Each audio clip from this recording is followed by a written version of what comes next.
Hello and welcome to another season of the Gary Dunn Show right here on CUTV. I'm your host, Gary Smith, and I can't believe we are already in football season. And Coach, I seem to say this every year, but welcome, Coach Dunn. It's finally great to get back into the swing of things. Absolutely great to be back for another year. Excited to get the season kicked off this past Thursday and looking forward to continuing it.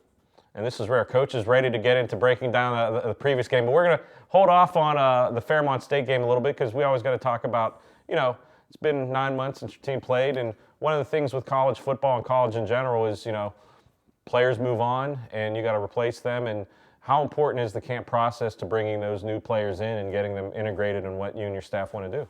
Yeah, well, first off, I thought we had a great spring ball. I thought that kind of laid the foundation. But you're bringing a new group of freshmen that aren't with you in the spring. And I really, really enjoyed our guys in preseason camp. They just worked, put their head down.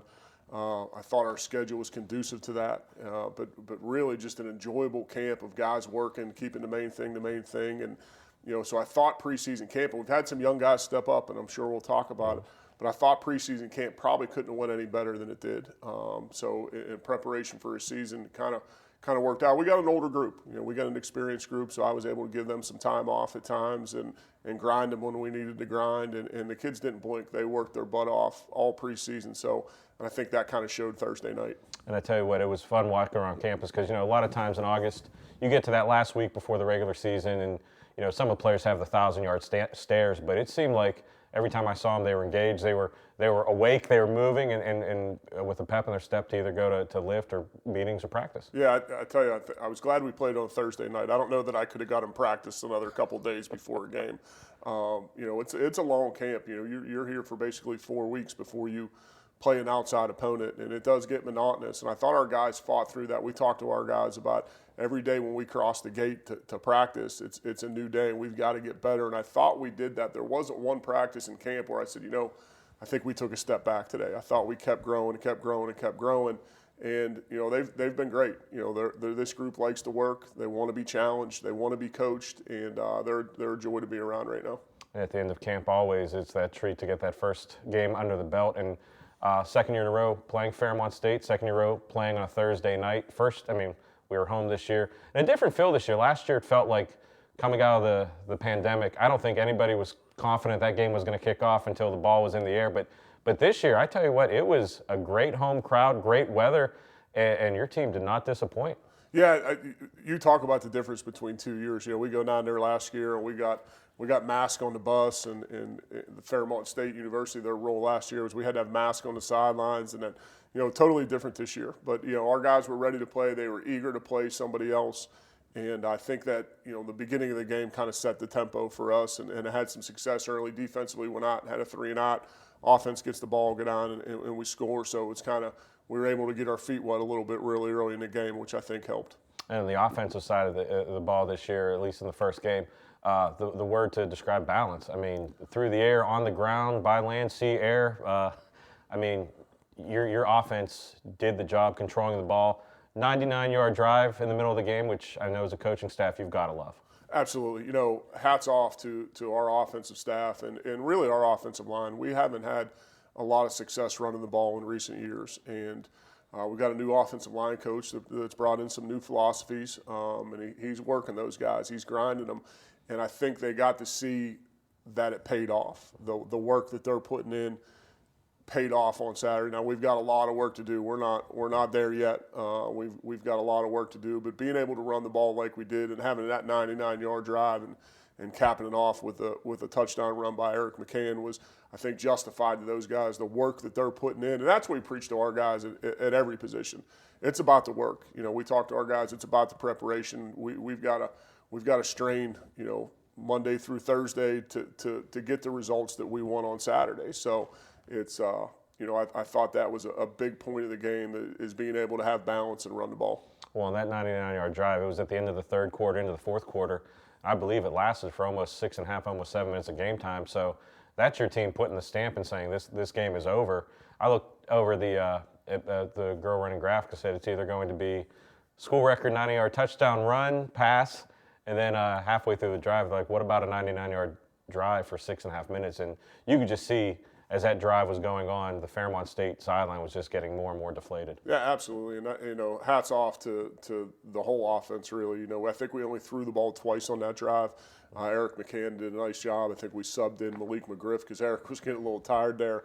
But hats off to the offensive line. I thought there was a couple key drives in that game. We had a long drive in the first half, too, that ate up a bunch of clock. I was talking to Derek Corboy, one of our defensive linemen, and he was saying, Coach, I was getting bored on the sideline. I was over there for so long. And then to end the game in 4-minute offense, to be able to, I think we got the ball back with a little bit over 5 minutes, and to run the ball and finish the game running the football and not having to throw it is obviously, what you want in that situation, and a testament to the guys up front, the running backs and the tight ends. Well, as a team, your team ran for 196 yards on 40 carries. Eric McCann, 24 carries, 152 yards, and a touchdown, long of 44. And then McGriff, like you said, came in 6 carries, 26 yards. But just a great effort on the ground. And then on the other side of the ball, offensively, or through the air rather, Noah, once again, 5th year, 6th year, 7th year starter, whatever year. I think you're going to have to buy him a watch for as many years as he's been here. Exactly. Distributing the ball, but on the first possession of the game, he broke the school record for career touchdown passes, first quarterback to throw for 70. Yeah, congratulations to him. He has put the work in during his career here. I know we talk about it every year. He's stayed here every summer, I think for, like you said, 5 or 6 years now. I think he's officially a California, PA resident. He should run for city council. But he's put the work in, and he's deserving of that record. I know he would trade any record for wins, but to get that on the first drive and get it behind him was a big deal. And obviously, Jaquay Jackson caught that ball and had a really nice game. And Jaquay had 9 other catches that game. He had 10 catches for 113 yards, 2 touchdowns. And Eric Willis only had 3 catches, but they are all highlight reel type catches, 93 yards and 2 touchdowns. So a lot of new names throughout the offense and the fans to appreciate and learn. Yeah, Jaquay's had a nice camp, and we've got, for us, he's done it. He was an all-league guy for us last year. We've got to have somebody else or a couple other guys step up on the outside. And Eric Willis is a true freshman, and he came into camp and kept working. I'm kind of one of those old school guys. I don't know what Chad's like. I think we got to start the freshman. I don't know about that. I don't know. But he kept popping at practice, and to see him go out in his first college game and have a couple touchdown passes. Now he's got some work to do. He busted a couple routes, which is why I typically don't like to play freshmen. I've got a little Bill Cowher and Mike Tomlin in me where you don't play rookies. But he's doing a nice job, and I think we had a couple guys that were not fighting some injuries out wide. I think that we're going to get back here either this week or in the next couple weeks that'll help our pass game. But Eric did a nice job, and then Noah really, I thought he played probably one of his best games. He didn't have to throw it 50 times, but when he did throw it, he was very accurate. He made great decisions, never really put the ball in jeopardy. Read the defense well, checked our protections well. So I thought he had a really, really good night. Yeah, on the day, Noah Mitchell, 18 of 25, 212 yards, 3 touchdowns, long of 48, and then went out for a play. Wyatt Hurd comes in, throws a 1-for-1. I think the young man's thrown, 5 collegiate passes and 4 have been for long highlight reel touchdowns, but he was 1-for-1 with a 50-yard touchdown pass.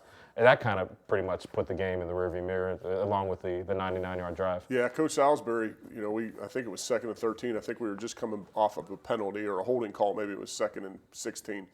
And Coach Salisbury called the pass on the headset, and I said, "You sure you want to throw it here?" I said, "Why?" He said, "No, we're going to be fine." I said, "Okay." And Wyatt threw a great ball down the sideline to Eric Willis, and we got confidence in Wyatt. Wyatt's been around for a long time. Wyatt's a super, super intelligent kid that can make the throws. Made a great decision and put the ball on the money for a touchdown, which was a big, when your backup quarterback can come in and throw a touchdown pass on his first play, that's something.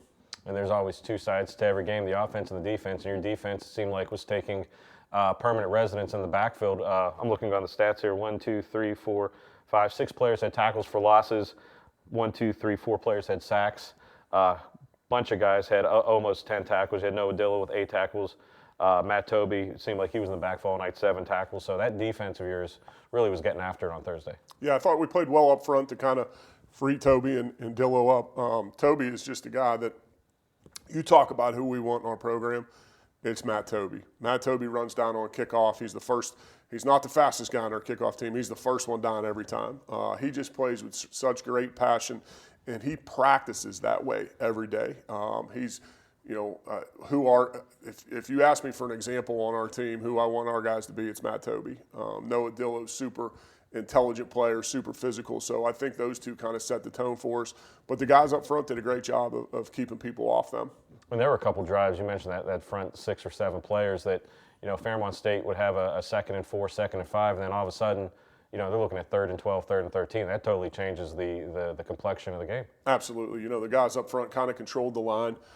There's some things, again, we've got to work on. I wasn't really happy with our red zone defense inside the 5. I thought we gave up some rushing yards. We've got to be a little more stingy down there.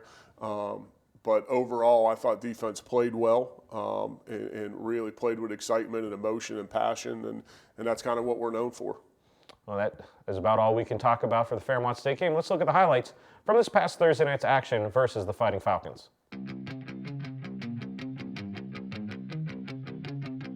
Mitchell gets the snap, firing, looking to his right, and it's going to be an easy touchdown for Noah Mitchell.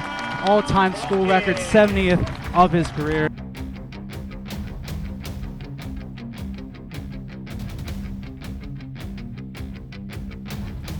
Mitchell receives the snap, looking to his right and firing once again. He has Jackson wide open. Jaquay Jackson makes his way into the end zone for another touchdown. Jackson absolutely smoked his defender.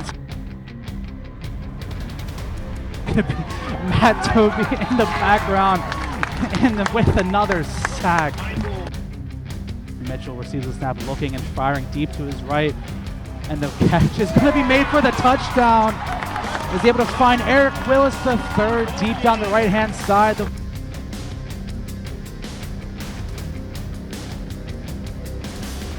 is Hurt now. Sees the snap, dropping back, looking deep to his right side. Hurt with a terrific throw, and it's caught by Willis down the left-hand side. Touchdown! Another terrific touchdown. That one to Eric Willis III again. Gloria with the snap, a ton of pressure coming from the Vulcans, and he's going to get brought down. And who else but Matt Tobey back there to bring him down once again. Mitchell in the shotgun, gets the snap, hands it off to that time to McCann, and McCann able to find his way into the end zone for a touchdown for the Vulcans. McCann was having himself a terrific day and able to get his first touchdown on the board.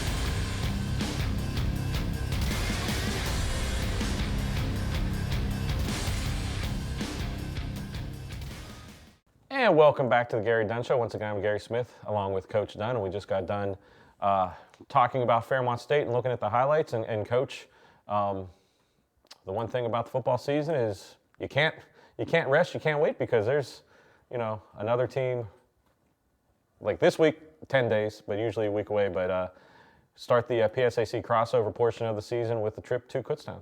Yeah, I tell you, it's.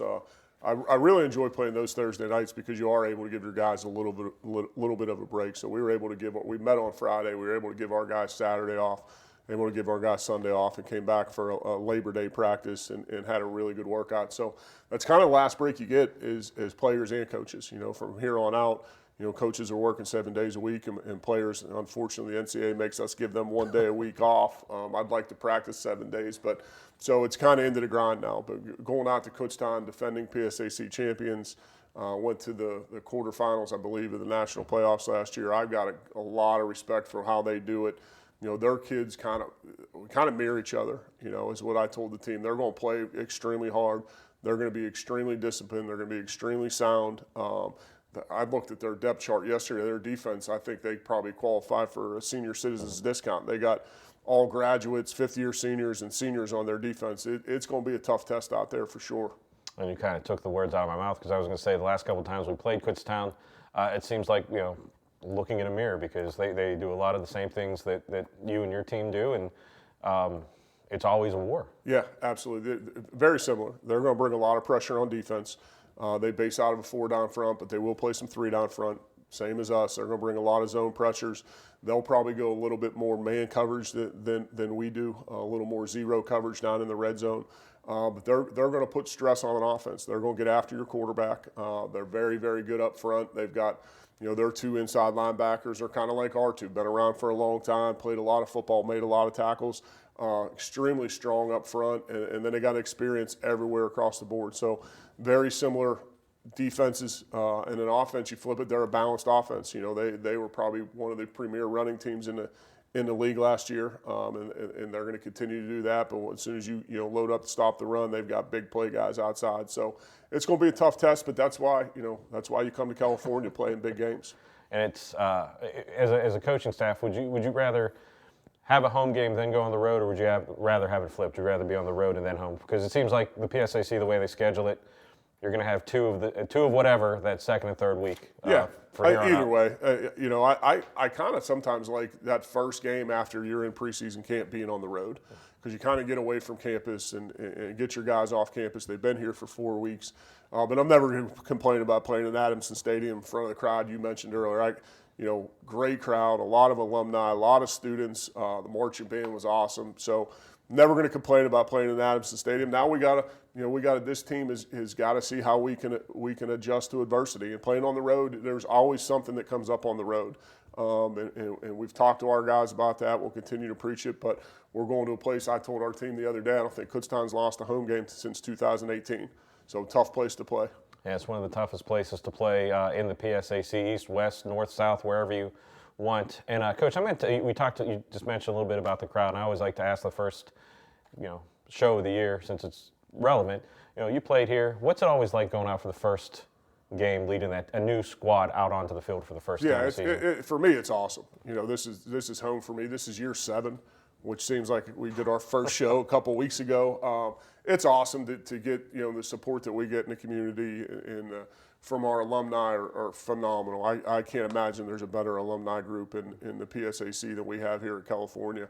And to get the students out, I got to get back to getting more students out and explain to them that you can come up and tailgate and have a great time and be a part of something. So, great to be at home. And I think our guys obviously enjoyed it. A chance they probably haven't seen their families in 4 weeks. For their families to come in and watch them was special.